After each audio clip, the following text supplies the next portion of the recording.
Plusieurs compagnies nous inondent de produits de qualité année après année pour nous les chasseurs, qui fait que ça devient difficile de faire un choix éclairé quand vient le temps de bien choisir notre équipement. Parlons des sacs à dos. Les sacs à dos, c'est une véritable tour de Babel de pouvoir choisir celui qui est propre à nos besoins. Alors, il faut bien cerner ici de quoi nous avons besoin. Prenons la compagnie Allen et son pack-sac, son sac à dos Tactical. Je vois bien ce sac-là, par exemple, dans un champ de tir. Le tissu est très robuste, il a d'innombrables sangles d'attache, autant pour le trépied, la lunette de visée, les jumelles, nos munitions, les papiers que nous avons besoin.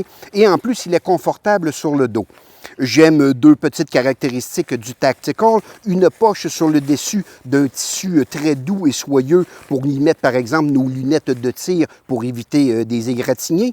Et en plus, le Tactical est doté d'une poche à l'intérieur pour notre fameuse gourde d'hydratation. Vous avez cette fameuse poche remplie d'eau qui fait que ici, avec un orifice digne de ce nom, le tube est capable de sortir pour s'en aller vers notre bouche pour s'hydrater normalement lorsque le sac à dos est sur notre dos. Ce qui fait que c'est un sac robuste, pas vraiment destiné pour la chasse parce qu'il est petit et qu'il est bruyant, mais pour d'autres activités, il est absolument génial. Browning nous ont habitués à des produits de qualité année après année et ils ont sorti ici le sac à dos spécialité Sauvagine. Sauvagine parce qu'il est évidemment dans un tissu bruyant, ce qui ne nuit pas véritablement à nos oiseaux de chasse. Cependant, particularité intéressante, dans le bas du sac à dos, dans une petite pochette, Browning a doté son sac à dos d'une place pour reposer la crosse de notre fusil. Et ainsi, le fusil fait partie intégrante de notre sac à dos lorsque, par exemple, nous en allons sur la batture ou dans un endroit où on ne peut pas accoter notre fusil.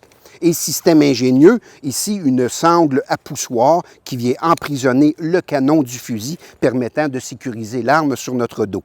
Doté d'innombrables poches imperméables, des endroits pour accrocher à peu près n'importe quoi. Petite caractéristique intéressante, c'est que Browning a doté la ceinture de taille d'une cartouchière pour y mettre quelques cartouches de fusil supplémentaires. De plus, j'aime beaucoup l'option que le sac peut se transporter comme une valise avec une poignée sur le côté.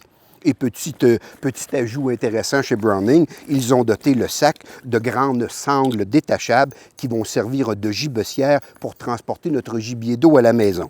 Donc ici, un sac bien pensé, doté de plusieurs caractéristiques, mais encore une fois, pas très destiné pour le chasseur de gros gibier de par le fait que le tissu est trop bruyant. Parlant d'expédition de chasse au gros gibier, eh bien, mon coup de cœur s'en va sur le sac à dos technique ici, qui est absolument silencieux. Un tissu doux qu'on entend à peine lorsqu'on traverse à travers les branches. Évidemment, pour les expéditions de chasse, je m'attends que dans la partie inférieure du sac, il y ait toujours cette fameuse poche pour y insérer la crosse de ma carabine, qui va venir ici s'insérer à même le sac à dos. Cependant, pour un accès rapide dans une expédition où mon sac à dos est sur le dos et je veux avoir, par exemple, accès à ma carabine, cette pochette-là est détachable et vient s'insérer directement sur la sangle de taille, permettant à la carabine ici de se fixer à la bretelle du sac à dos grâce à un système ingénieux aimanté. Ce qui fait que l'arme à feu est toujours à portée de la main lorsque j'ai le sac à dos sur le dos. Doté d'une grande poche centrale pour, à la limite, traîner, par exemple, notre tente, notre sac de couchage, ou à la limite, transporter nos quartiers de viande au retour de notre expédition de chasse. Donc ici, spécialement pour le gros gibier, tissu silencieux.